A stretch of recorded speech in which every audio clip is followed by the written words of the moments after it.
Buenas tardes a todos. Bienvenidos al Palacio de Gaviria. Estáis en la sede del Colegio Oficial de Arquitectos de León. Agradecemos a la Fundación Fundos que haya decidido traer a nuestra casa estas interesantes jornadas sobre periodismo y contamos con unos ponentes de excepción que van a ser introducidos y moderados por Joaquín Sánchez Torné. A Joaquín poco tengo que decir porque ya le conocemos todos.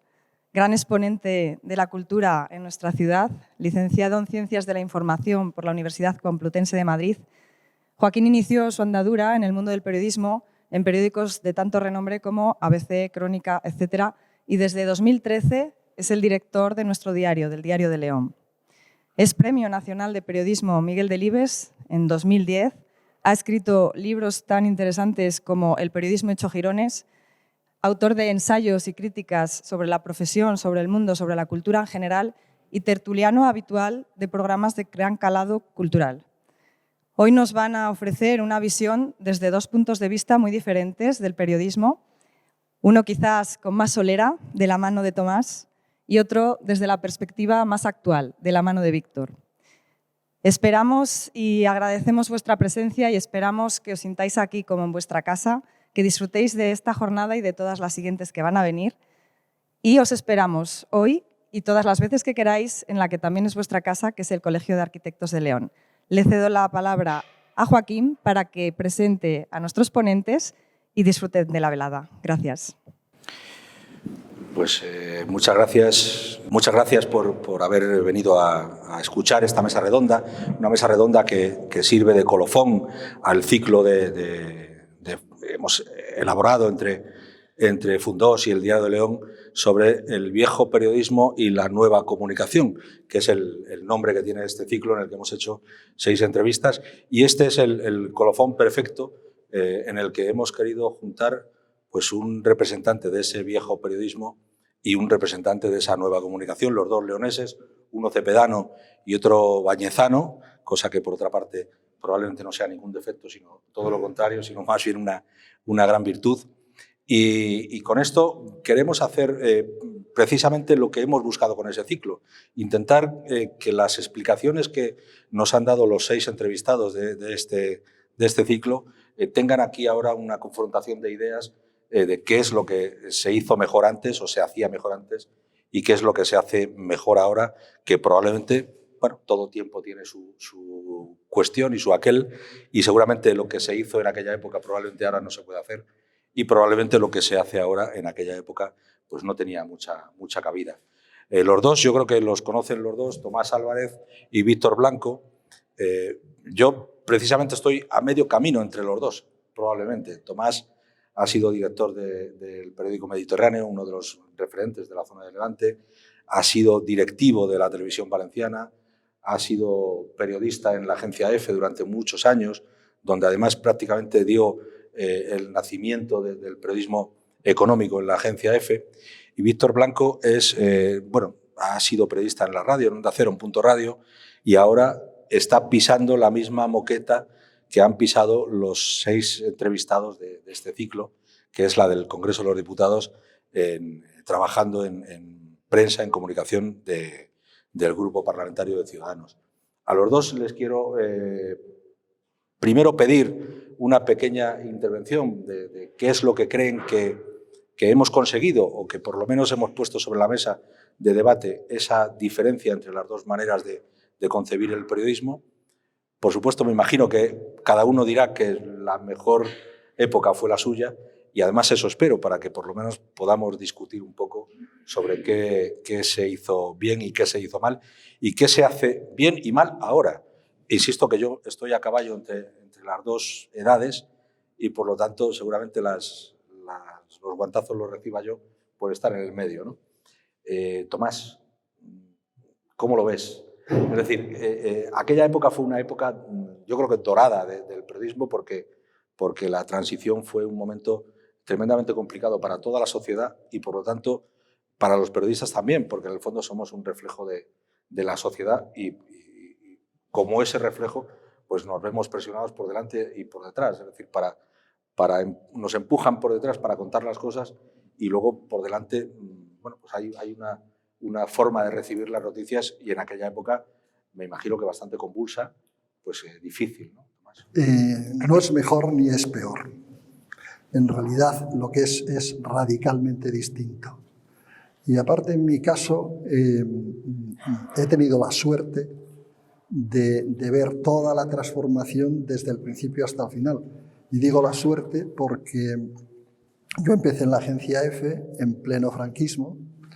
Yo estaba en un horario nocturno en el cual además solo quedaba muy poquita gente en la agencia EFE y veía cómo se controlaba desde el Ministerio de Información y Turismo la información que podía ser peligrosa para los periódicos, peligrosa en su difusión,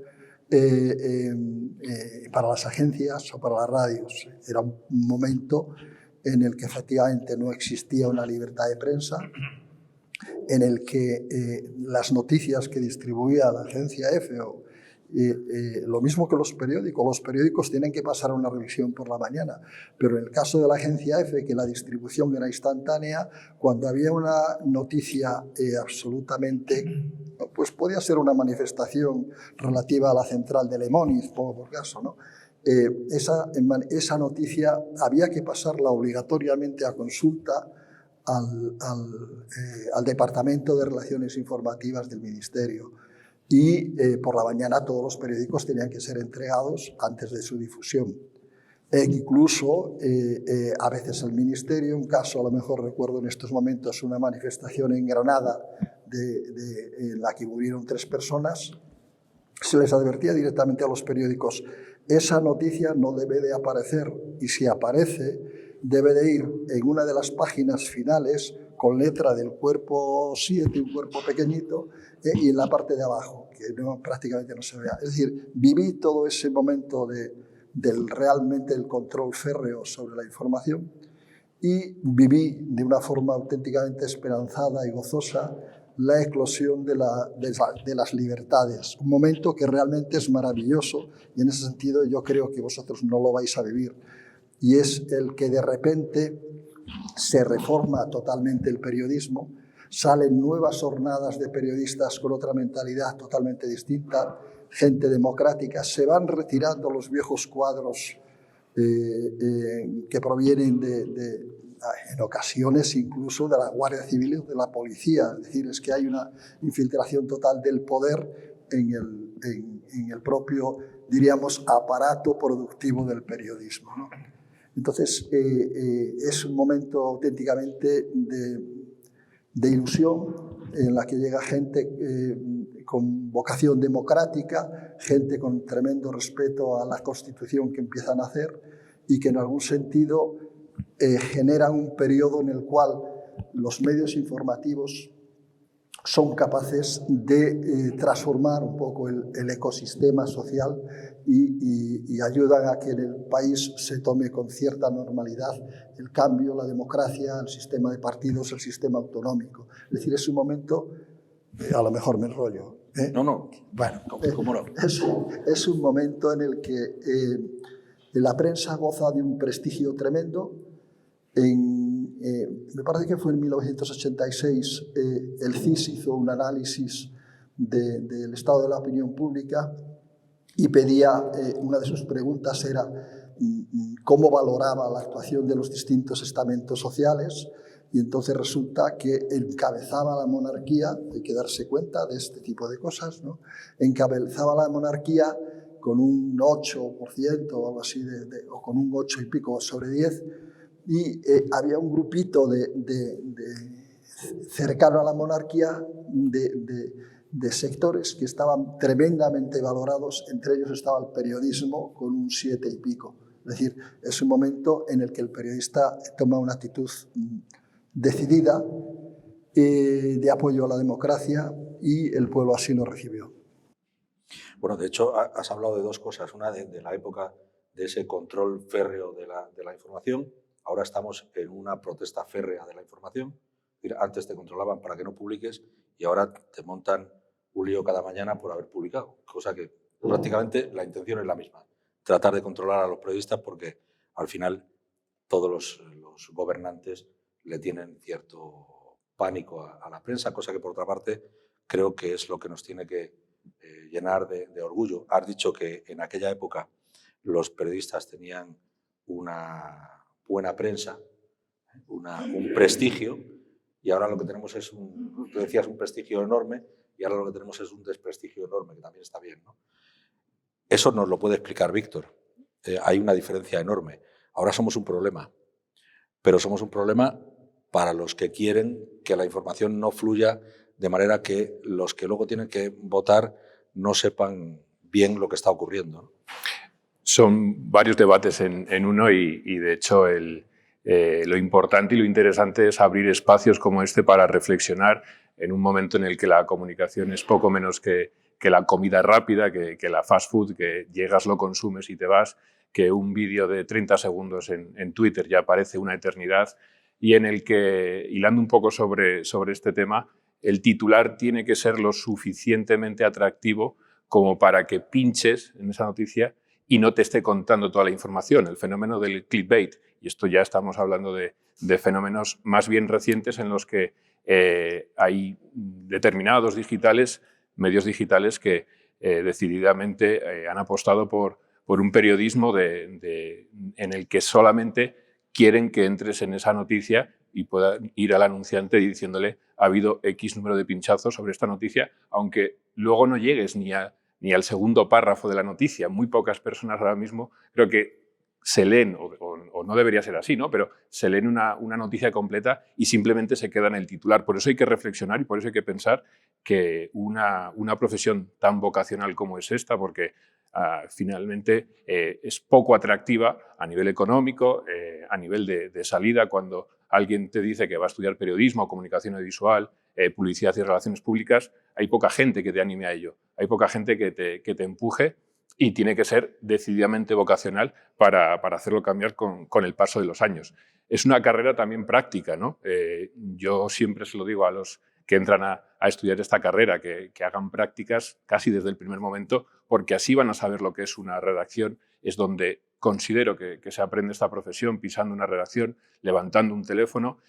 Y el problema que hay a día de hoy, yo creo, por parte de algunos de los directores de los medios de comunicación, es que al periodista o al joven periodista que llega a una redacción se le piden exclusivas, pero prácticamente le permiten salir de la redacción porque es más económico, más rentable a lo mejor tenerle en una redacción, y cuesta en ocasiones, o no debería ser así, mandarle a una rueda de prensa, mandarle al Congreso de los Diputados o mandarle al lugar de la noticia, porque eso ya se ha contado o eso se cuenta de otra manera. Es interesante lo que decía, en una profesión en la que constantemente está en esa dicotomía del reinventarse o morir, ¿no? La prensa tuvo que adaptarse al formato digital. La radio, lo estamos viendo, va a tener que hacerle un hueco al podcast. Esto viene también por parte del autoconsumo. Cada uno ya en la habitación de su casa, con su iPad, con su televisor o con su pantalla del portátil, se hace su propia programación. Lo estamos viendo con las series de televisión. La radio tiene que abrirle ese hueco al podcast, aunque es verdad que haya sido un medio que a lo mejor ha tenido un reciclaje mejor que el resto. Y la televisión, ¿qué vamos a decir? Tiene que adaptarse al streaming. Se acabó ese momento de la familia en el que todos se reunían a ver Cuéntame, Médico de Familia, series que reunían en torno, no hace tantos años, en los 90, pues a toda la familia. Parece que eso está ya en desuso. Por eso es muy interesante abrir, insisto, este tipo de debates. Al periodismo le hace falta reflexión. Hace tan solo unos días nos iba un periodista que abogaba por eso, ¿no? Hay una famosa discusión de Jesús Quintero, del Loco de la Colina, con Carlos Alsina, en el que reclamaba eso, reclamaba silencio, reclamaba análisis, reclamaba que el periodismo se tome con más calma y que no sea un titular que tiene que entrar en X número de caracteres. Y es cierto, las etapas o las experiencias que ha vivido Tomás son completamente y radicalmente distintas a las que he vivido yo, y tampoco es que haya pasado mucho tiempo. Quizás los últimos 25 años han sido los que la transformación digital ha cambiado definitivamente los medios de comunicación, y ha sido una serie de cambios vertiginosa, demasiados cambios en muy poco tiempo. Por eso es importante reflexionar, abrir estos espacios y pensar como la canción de Siniestro Total. ¿Quiénes somos? ¿De dónde venimos? ¿Y hacia dónde vamos? Aunque esa última pregunta sea más complicada de contestar. Sí, has dicho varias cosas con las que no estoy de acuerdo. Yo cuando llego al periódico por la mañana, si veo la redacción llena de gente, me preocupo. Porque si por la mañana tengo a todos los periodistas en la redacción, o a todos, o a una gran parte de los periodistas que tiene Diario de León en la redacción, empiezo a pensar que las noticias están fuera y nosotros dentro. Y entonces me empiezo a preocupar. Yo sé que lo que dices tiene una parte de verdad, porque es cierto que los periódicos, en fin, puede que estemos viviendo una etapa complicada en la que los números, en fin, tienen su importancia, pero yo llevo 33 años de profesional y es la misma etapa siempre. O sea, el dinero es tremendamente importante y a veces el dinero puede mandar. En fin, yo empecé en el 89 y estamos en el 22 e insisto que la situación es la misma. Y estoy absolutamente seguro que en la etapa anterior, la de Tomás, también la situación era exactamente igual. Y luego es verdad que la situación de la adaptación del periodismo a las nuevas tecnologías es importantísima. Los podcasts, todo esto que has dicho seguramente es verdad. Pero al fin y al cabo el periodismo se hace de la misma manera siempre, que es yendo a la fuente y contando primero lo que ves y segundo lo que te explican, ¿no? Y eso no creo que haya cambiado mucho de antes a ahora. Yo creo que sí ha cambiado. Primer punto, el periodista sí es realmente lamentable que no se mueva, es decir, totalmente de acuerdo. Si tú ves en la redacción mucha gente dice la información está fuera, eso es la realidad, ¿no? Pero ha cambiado un poco, mucho, el orbe, diríamos, de la comunicación. Y ha cambiado porque hace 40 años el tema es que el periodista era por esencia un buscador de información. Y en estos momentos es mucho más un analista y un procesador de la información que te comunican. Es decir, eso es real. Yo cuando hablaba hace un ratito, me parece, contigo, recordaba un tema que en determinado momento la agencia EFE estaba en la calle Ayala, al lado de Serrano, y en Serrano estaba el Ministerio de Industria. A mí necesitaba un dato del Ministerio de Industria y entonces me levanto de mi mesa y me voy al Ministerio de Industria. Voy al Ministerio de Industria. Los que estaban en la entrada estaban despistados o me habían visto más veces. Entré para adentro, fui al de prensa porque solo había uno, un jefe de prensa, y no estaba por allí. Y seguí y entré en el despacho del ministro Martínez Pérez de Bricio, se llamaba. Entré en el despacho directamente, es decir, es una idea absolutamente inimaginable hoy. Es decir, yo recuerdo en el momento en que empecé el periodismo de haber estado pues, en una relación directa con todos los presidentes de la banca, con los ministros, etcétera, etcétera. Teníamos un acceso absolutamente muy fácil y si el periodista sabía obtener la información, hacía una información estupenda.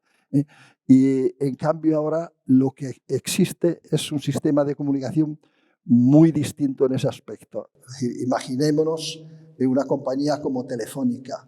El otro día le pregunté yo a alguien, pensando en esta reunión, cuánta gente tenía Telefónica en comunicación. Entonces me dijeron, depende de tal. Salían 50 personas en Madrid, pero Telefónica, desde Madrid también controla el aparato exterior y Telefónica, el aparato exterior de Telefónica es una potencia en Chile, lo es en México, lo es en Argentina, lo es en Perú. Quiero decir que el aparato de comunicación de Telefónica directo, dependiendo del director de comunicación, puede llegar perfectamente a las 200 personas. Antes nos reuníamos con Telefónica varias veces con el presidente y hablábamos de las cosas de una forma directa. Ahora es absolutamente inimaginable. Es decir, es otro orbe totalmente distinto. Antes hablaba de ese control férreo de la información, que antes era de una manera y ahora es de otra. Y esta es la forma de controlar la información, teniendo unos aparatos de comunicación tremendamente amplios y muy celosos de la información que se publica. Y que son de los que por la mañana te están dando la vara por determinadas historias. Sí, la hora y la mañana entera. pero es verdad que eso ocurre y tú estás ahora en ese papel. Yo siempre he dicho que los periodistas deberíamos pasar por las dos partes, entre comillas, del negocio. Es decir, desde este lado de la barrera y desde el lado de la barrera de un gabinete de prensa, ya sea de una empresa o de un partido político, como es tu caso. Y me imagino que eso lo estás viviendo en primera persona, porque a ti te pedirán, oye, esto se tiene que publicar o esto mejor que no.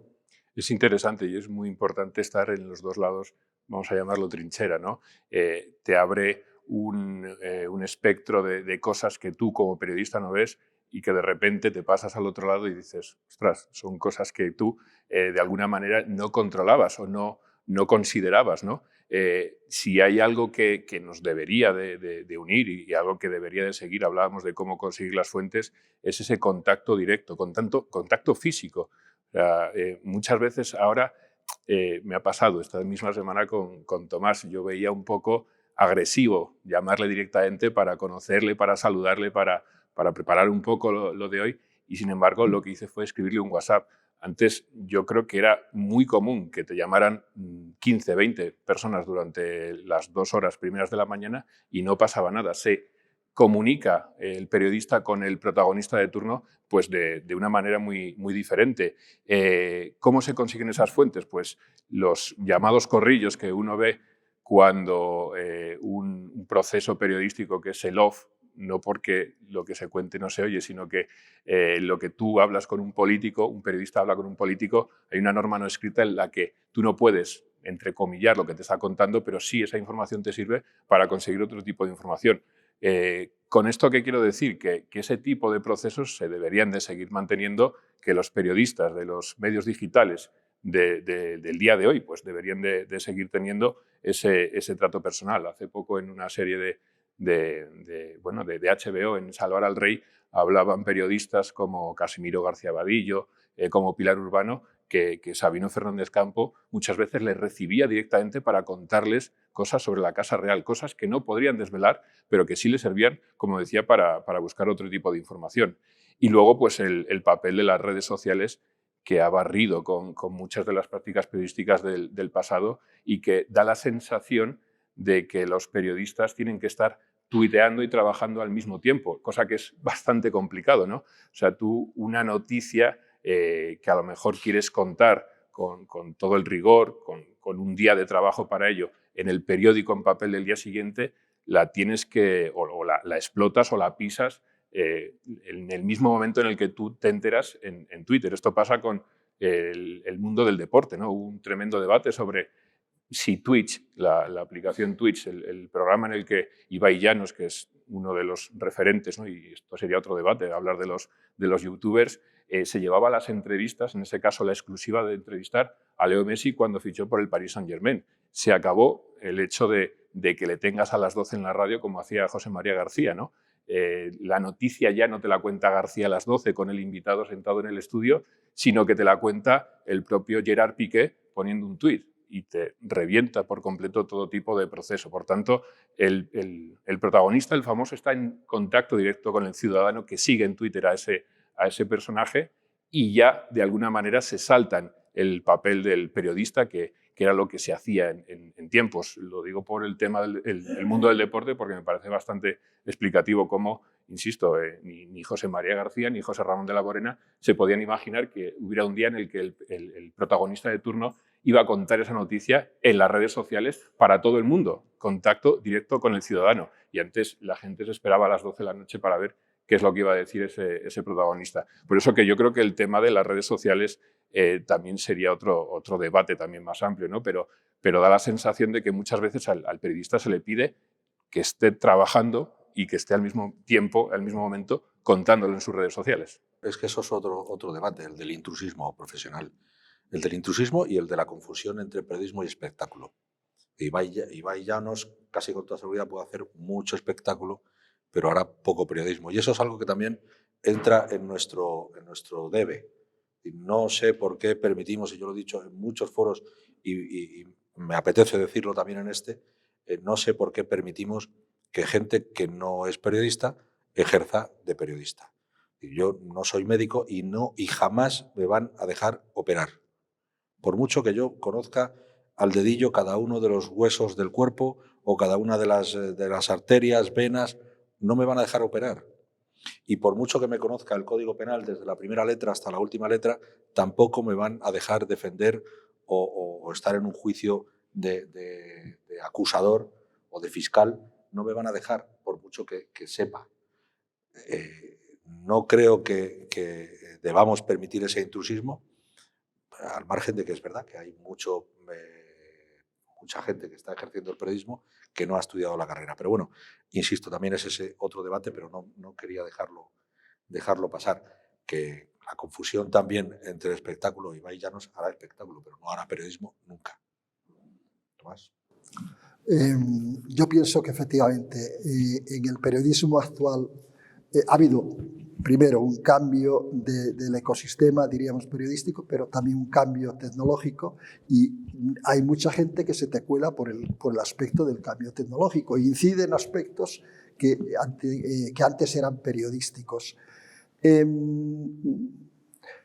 Pero realmente yo creo que el buen periodismo sigue existiendo, que el buen periodismo, que la gente que sabe leer encuentra el buen periodismo, y tan buen periodista se puede hacer desde el gabinete de comunicación como desde el medio informativo. Es decir, no creo que el periodista de hoy sea mejor ni peor que el de antes. Lo que ocurre que es sencillamente distinto y tiene que prepararse para un uso tecnológico totalmente distinto. Le comentaba yo a Víctor antes de empezar con el debate, ¿no? Que cuando yo estaba en mis primeros días había un elemento que era el teletipo. Entonces el teletipo funcionaba con cinta perforada, la noticia se transformaba en una cinta perforada que se metía por un aparato que llegaba por un hilo eléctrico los impulsos al periódico, y en el periódico llegaba el momento en el que había una máquina que escribía ella sola y que te iban llegando noticias. Ese sistema es auténticamente, hoy nos parece antidiluviano. Cuando yo estaba en Argentina como director de la agencia EFE, recuerdo un momento, le comentaba también, en el que en una reunión en Mendoza de los directores de periódicos, de repente sale allí el señor de Reuters, que iba unos años adelantado técnicamente respecto a EFE, y de repente en plena reunión, en la conferencia, pone una pantalla y empieza a funcionar una máquina allí trayendo las noticias que estaban saliendo en Londres. Y yo tenía problemas para llegar técnicamente desde mi redacción en Guido, en la calle Guido de Buenos Aires, a lo mejor al Diario de la Nación. Es decir, se ha cambiado la tecnología de tal forma que evidentemente el periodista de hoy tiene que estar auténticamente aprovechando las posibilidades tecnológicas, que se nos cuelan cantidad de piratas que de repente te predican y aparecen como periodistas y realmente son eso, piratas, ¿eh? Eso es un auténtico problema que yo evidentemente creo que la sociedad no ha reaccionado suficientemente respecto a ese tema. A mí me asustan también dentro de lo que respecta a un periodista puede ser objetivo estando en el medio de comunicación y puede ser objetivo estando también en el gabinete de comunicación. Pero a mí me asusta también el periodista que, siendo periodista, deja de ser realmente un elemento de difusión de la realidad y de la verdad para transformarse en un elemento manipulador.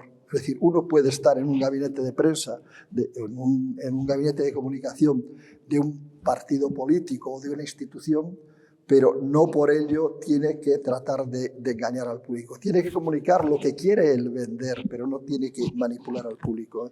Y ahí yo creo que el buen periodista es capaz de comunicar lo que tiene que comunicar y de no manipular. Pero eso, Tomás, hay una evidencia absoluta. Es decir, ni en un lado de la trinchera, como decía Víctor antes, ni en el otro lado de la trinchera, lo que no podemos permitirnos es el lujo de mentir.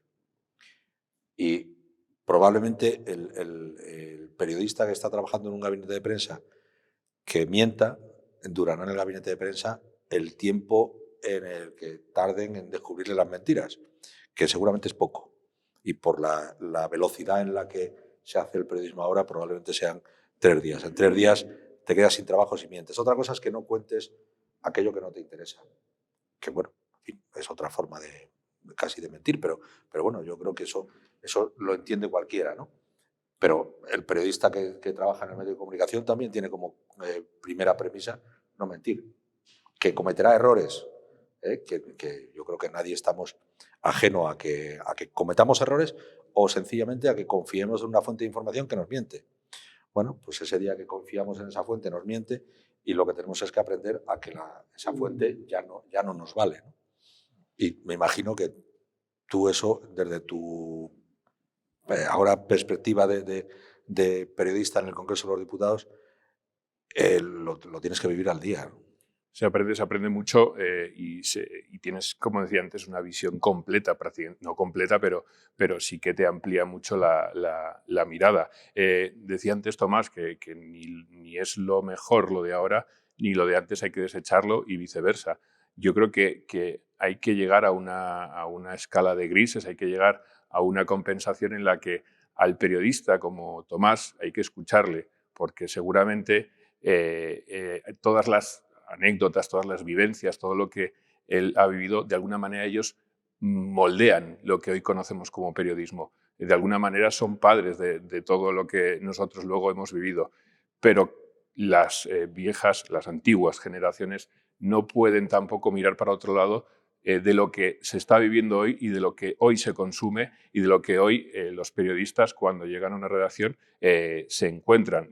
Hablaba del tema de las redes sociales, pero hay muchos más asuntos en los que evidentemente ha cambiado un montón. ¿Qué es lo que hay que hacer? Reflexionar, hay que pensar, hay que poner en contacto a los periodistas de la vieja escuela con los que empiezan ahora una carrera como es periodismo, como es comunicación audiovisual y de alguna manera ni unos tienen que ponerse, digamos, de espaldas a lo que está, a las nuevas olas, sobre todo tecnológicas que estamos viviendo, ni los otros tienen que pensar que a lo mejor todo el buen periodismo se hacía antes, ni los de ahora pueden, evidentemente, despreciar a los grandes clásicos. Creo que hay un punto intermedio en el que podemos llegar a un acuerdo, entre comillas, y que unos pueden aprender de otros y si no lo conseguimos, pues tendremos un problema. Bueno, ese es precisamente el objetivo de este ciclo, ¿no?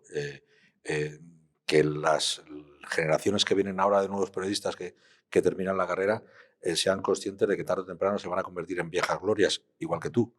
Es decir, pasarás a ser Tomás dentro de X años. Me llevará por delante y habrá un montón de cambios más. Sí. Pero claro, la tecnología también se llevó por delante, entre comillas, a Tomás. Yo cuando empecé en el año 89, yo ya tenía ordenador. Es verdad que era un ordenador que necesitaba un disco de arranque, pero Tomás cuando estaba dirigiendo el Mediterráneo seguramente tenía máquinas de escribir. Máquinas de escribir y no me llegaba por telefoto la fotografía, que me llegaba por el tren desde Madrid. Desde la agencia EFE me mandaban un sobre con 6 o 7 fotografías. Es decir, el cambio ha sido absolutamente... Insisto, el periodista de este que comenté yo de la transición es un periodista que vivió con mucha ilusión absolutamente en un periodo de eclosión de la libertad y es un momento realmente precioso, pero no podemos decir que es un periodista mejor ni peor que el de ahora. Y voy a contar una anécdota porque también muchas veces la anécdota te clarifica las cosas. En el momento de esa eclosión del periodismo, el periodista que dirigía el Mediterráneo se llamaba José Manuel Gironés. El diario Levante, que sigue siendo un gran diario, era José Manuel Gironés. Y muchas veces le escuché una historia de sus primeros días en la cual él quedó absolutamente destrozado porque él iba con toda la ilusión, decir, vamos a hacer aquí el periodismo, y él quedaba, como yo cuando dirigía al Mediterráneo, muchas horas hasta ver que el periódico que había salido, sintiendo el pálpito de las máquinas de la rotativa y para llevarse el periódico con el olor a tinta, llevárselo a casa. Entonces recuerdo una anécdota que contaba él de que a la 1 de la mañana, ya con el periódico en la mano, ya estaba recogiéndolo, envolviéndolo para irse a casa. Y entonces había 2 periodistas en la redacción todavía, los periodistas de cierre. Y entonces suena un teléfono y el uno le dice al otro, de los otros 2 periodistas, dice, no lo cojas, que a lo mejor es una noticia. Quiere decir esto que efectivamente vivimos un mundo de ilusión, de democracia, de apertura, etcétera, etcétera, pero el periodista de antaño y el periodista de hoy tiene que tener el pálpito de ir a por la noticia y de tratar de transmitirla con la mayor de las dignidades y con la mayor objetividad. Bueno, malos periodistas hubo en aquella época también y los hay ahora, evidentemente, pero la transformación sí que implica que ahora el periodismo tenga que ser, primero, demasiado rápido y luego algo que creo que esa rapidez va en nuestra contra y, sin embargo, en la prensa de papel, que es la que yo represento ahora, la necesidad de analizar las cosas, de ponerlas en contexto, de explicar el por qué ocurren esas cosas es absolutamente necesaria y además es lo que nos piden los lectores. El lector ahora normalmente cuando coge el periódico de papel las noticias ya más o menos las sabe, porque las emisoras de radio, las redes sociales ya las han contado. A nosotros nos toca ahora explicar el porqué. Y en ese contexto el papel, es decir, los periódicos como Diario de León, tienen una importancia capital en una provincia como León y además absolutamente necesaria, porque es en un tuit se puede decir que alguien ha muerto, pero en el periódico hay que explicar la importancia de que alguien ha muerto y probablemente haya que explicar a la mitad de la población quién era el paisano que ha muerto porque probablemente ni le conocían, ¿no? Con lo cual, pues a veces se alarman de que alguien ha muerto y ni siquiera lo conocen porque lo han leído en un tuit. Y eso es algo que las nuevas jornadas de periodistas deberían saber o deben saber. Es en lo que se debería de educar, porque muchas veces ves planes de estudios de carreras actuales, hay miles de másteres en torno al periodismo y a la comunicación audiovisual, en el que la ética y los fundamentos del periodismo aparece como un tema que se da de soslayo y quizás debería de ser el arranque, ¿no?, de toda carrera periodística. Hablar de cómo contrastar las fuentes, algo que parece de primero de periodismo, del primer día, nada más entras por la puerta, pues parece que hay que recordarlo. Yo constato realidades y constato con lo que se juega y con lo que veo. Y el fenómeno que hablaba antes de encajar un titular que sea atractivo para que pinches y nada más, porque luego quizás la fuente no está contrastada y por eso de ahí vienen los verificadores, ¿no?, que incluso creo que la agencia EFE puso en marcha uno de ellos para poner datos encima de la mesa y digamos, demostrar que hay cosas que se dicen en el día a día que no son del todo ciertas. Y ese es un problema importante e interesante, que es un debe que tiene, en este caso, mi generación, y con lo que nosotros hemos ido perdiendo rigor. Hemos ganado en alcance, hemos ganado en cobertura, hemos ganado en globalización, porque casi cada noticia, también otro tema sería el periodismo ciudadano, ¿no? Hoy ves un telediario y hay parte de esos vídeos que lo ha hecho una persona que estaba viendo desde su balcón una riada o una persona que ha visto una agresión también a distancia, pero que finalmente el periodismo lo hacen en estas ocasiones los ciudadanos. Tenemos que pararnos a pensar también pues, hacia dónde caminamos, poner en valor, evidentemente, el periodismo que se hace pues, con las fuentes contrastadas y con un mínimo, ya no te digo muy extenso, pero un mínimo de reflexión y saber educar al ciudadano para que sepa discernir entre lo que es un titular que se ve a leguas, que es malintencionado, por así decirlo, y un titular que tiene toda la corrección del mundo, ¿no? Eso es un tema también que sería muy, muy amplio. Sí, y en el que tampoco estoy de acuerdo. Yo no creo que exista el periodismo ciudadano. Eso es una falacia absoluta. ¿Cómo se le puede denominar? No, pues no lo sé, de otra manera, pero no periodismo ciudadano. Y es verdad que existe, pero también es cierto que tú coges esos vídeos, estamos todos acostumbrados a verlos. Pero es un vídeo de 20 segundos en el que, por poner un ejemplo, un fulano está pegando muchísimo a otro fulano. Y normal que la gente que ve ese vídeo se ponga de parte del que está recibiendo. pero es que a lo mejor el que está recibiendo, antes de empezar ese vídeo de 20 segundos, ha hecho algo que le hace merecedor de esa paliza o de más, independientemente de que no estemos nadie a favor de la violencia, sino todo lo contrario. Pero claro, esos 20 segundos, joder, es que lo mata, pobrecito. Bueno, hay que saber lo que ha hecho el pobrecito antes de que el otro haya reaccionado de esa manera, ¿no? Eso es lo que es periodismo.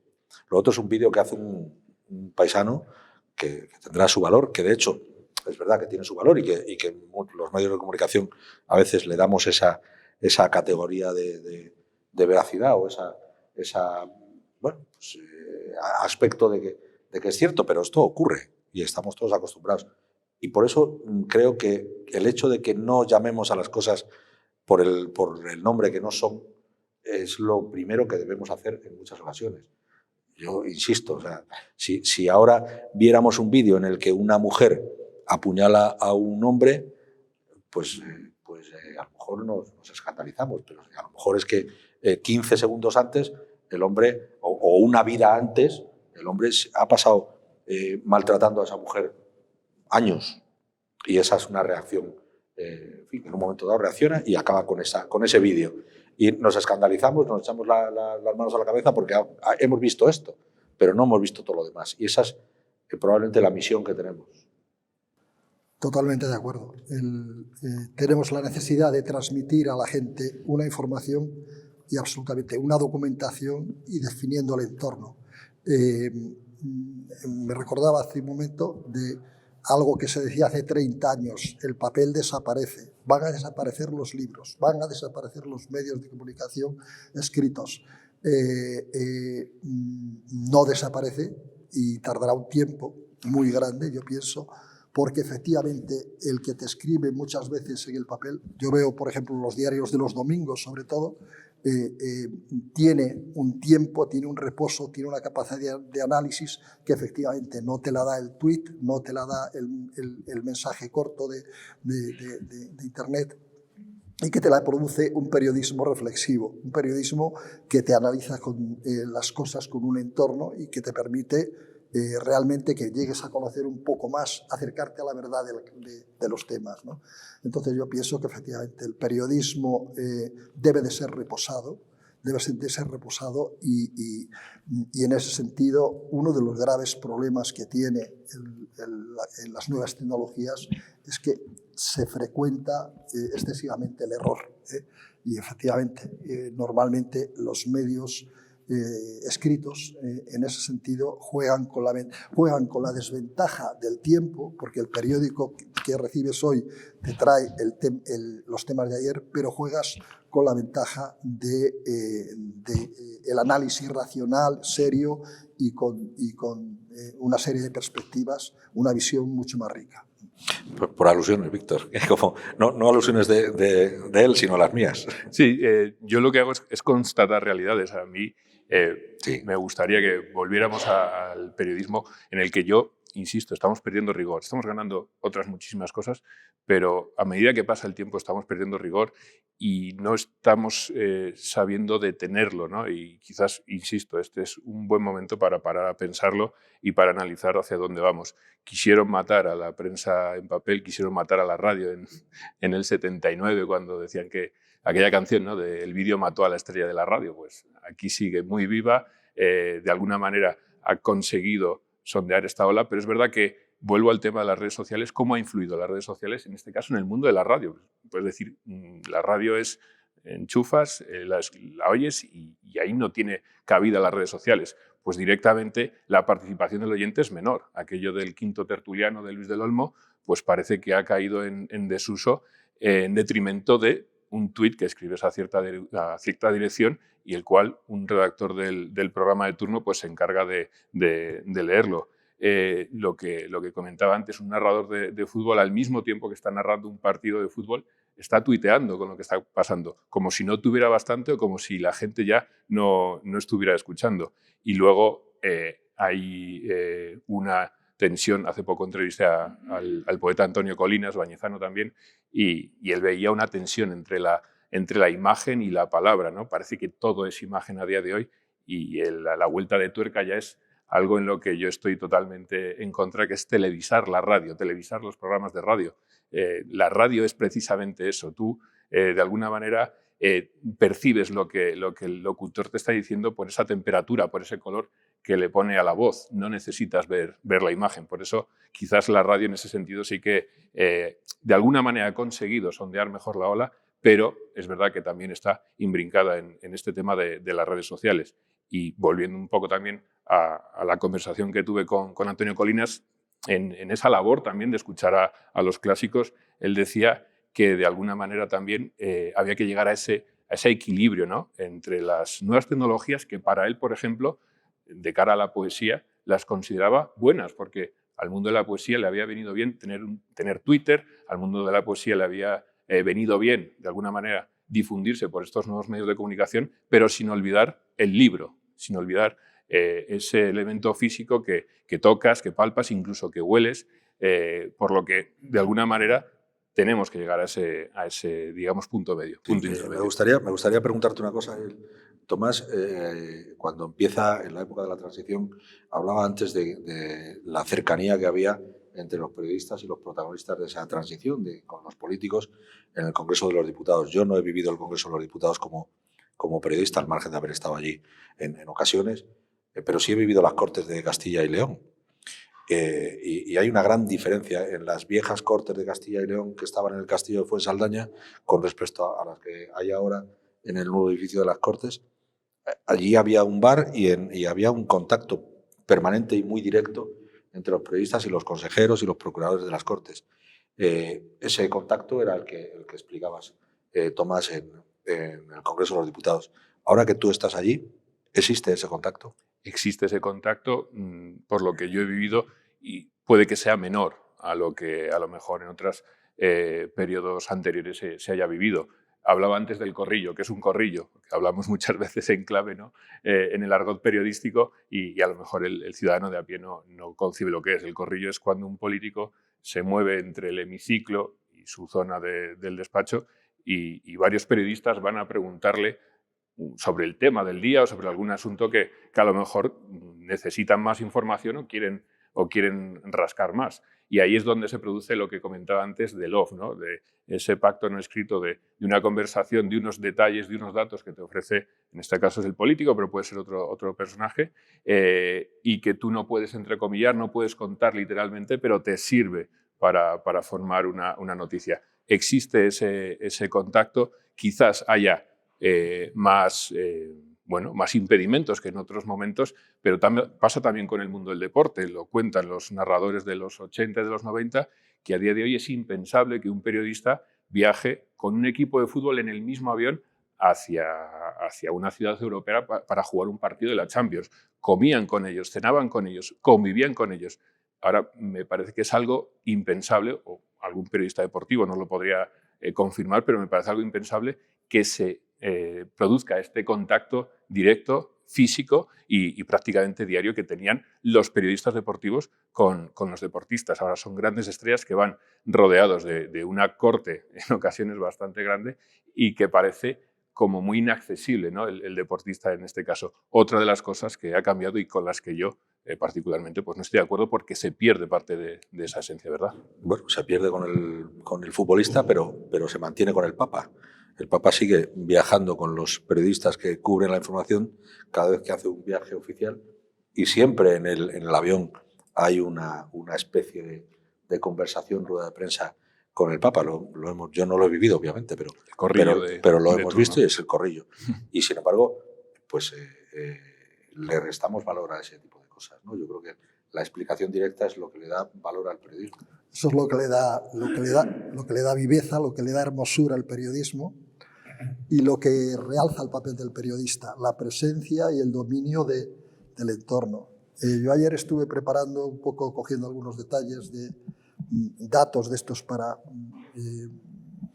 si en determinados momentos salían de estadísticas, etcétera, etcétera, y revisando una serie de historias me encontré con cantidad de cosas que no las había visto desde hace a lo mejor 20, 30 años. Y una de las cosas que me encontré y que me llamó la atención y que dije, me revolvió la memoria, ¿no?, encontré el informe secreto de la Guerra de las Malvinas que elaboraron el gobierno argentino.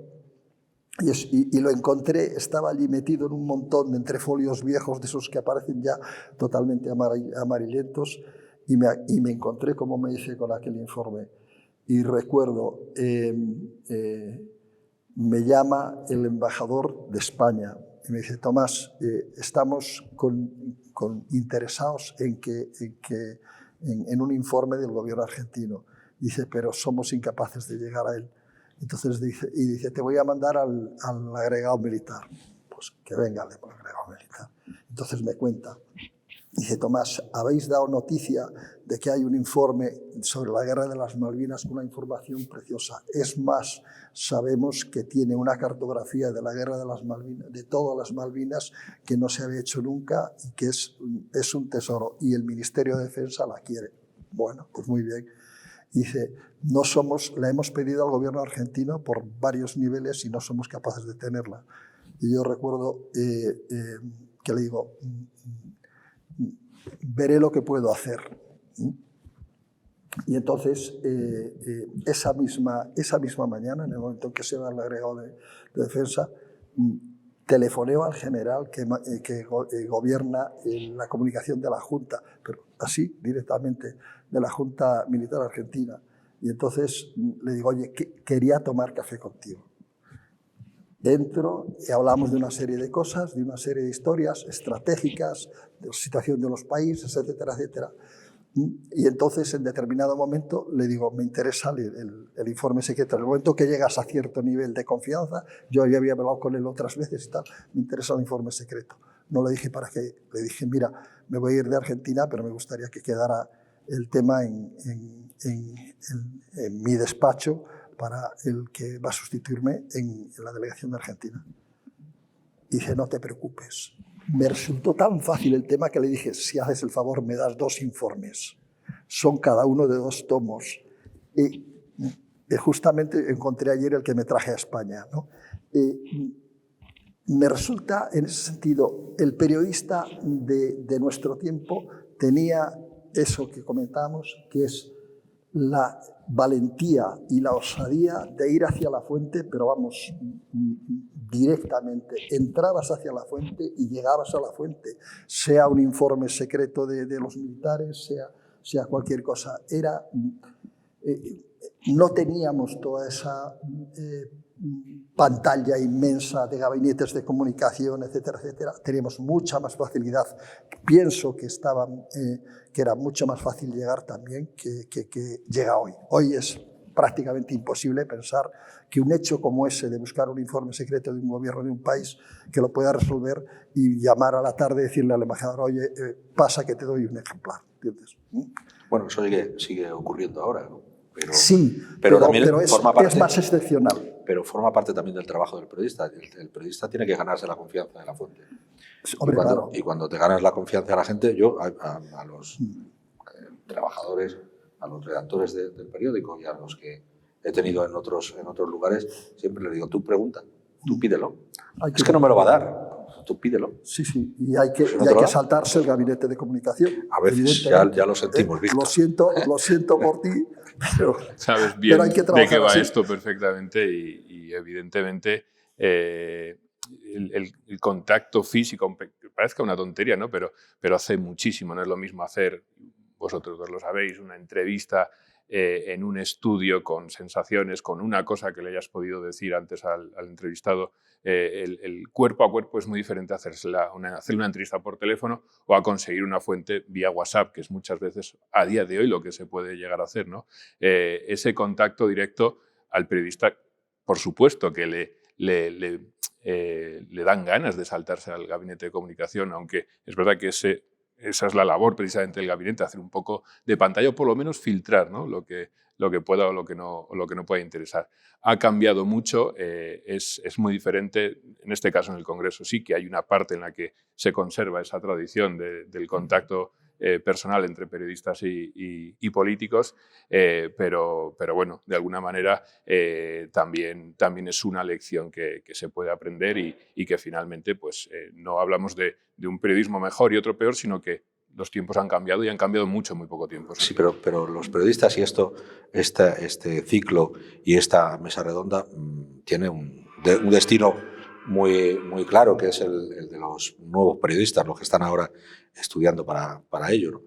Yo en muchas ocasiones he llevado informaciones al periódico que me han contado pues, la noche anterior, estás cenando, tomando una copa o lo que sea, te cuentan una historia y al día siguiente se lo encargas a un redactor y llama a este paisano que te va a contar esta noticia, y el periodista llama al paisano en cuestión, a la fuente de información en cuestión, y le dice: no sé de qué me hablas, no sé absolutamente nada de esto. Y entonces el redactor te lo cuenta y dice: oye, que me dice que no sabe nada. Digo: ¿tú le conoces? Y dice: hombre, sí, claro que lo conozco. Digo: ¿y él te conoce a ti? Porque tú le conocerás a él, pero si él no te conoce a ti, difícilmente ni por WhatsApp ni por una llamada telefónica te va a contar algo que no digo que le vaya a perjudicar, pero sí que probablemente le deje en fin, en paños menores frente a quien no quiere que se publique esa determinada información. Y eso es algo que los periodistas que están estudiando ahora deben saber como algo absolutamente vital. De ahí que sea muy importante lo que yo comentaba al principio, el hecho de pisar una redacción desde muy joven, de estar en entornos en los que el periodismo se vive, y quizás es algo que no debería decir, pero en ocasiones interesa más tener ese momento para unas prácticas en un medio de comunicación durante la carrera, aunque tengas que sacrificar alguna clase, que hay ciertas asignaturas en las que ves que quizás no es por donde uno va, o quizás no le ves la utilidad o no la tiene finalmente. Es muy importante, y esto se lo diré siempre a los que quieren hacer periodismo, es vital que desde el primer año de carrera, Tomás en su segundo año ya estaba en la agencia EFE, vayan haciendo prácticas y vayan pues, de alguna manera formándose, pisando en este caso redacciones y levantando teléfonos desde cualquier redacción. Y que tengan la fortuna de que les enseñe alguien que haya trabajado en la profesión, porque en las universidades hay muchísimos profesores que no han trabajado como periodistas nunca, y difícilmente alguien que no ha trabajado en la calle o en la redacción de un periódico, de una emisora de radio, de una televisión, pueda enseñar aquello que no ha aprendido, en fin, de primera mano, ¿no? Y eso, por desgracia, ocurre demasiado.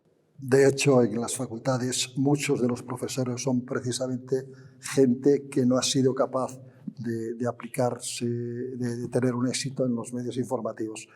Y yo lo que creo es que es fundamental, es decir, volviendo a que los periodistas pueden ser buenos ahora, igual que los de antes, lo que yo entiendo que es básico mantener y básico exigirles, y es lo que les va a dar éxito en el futuro, es valentía y frescura. Y hacer las cosas disfrutando de cuando las haces.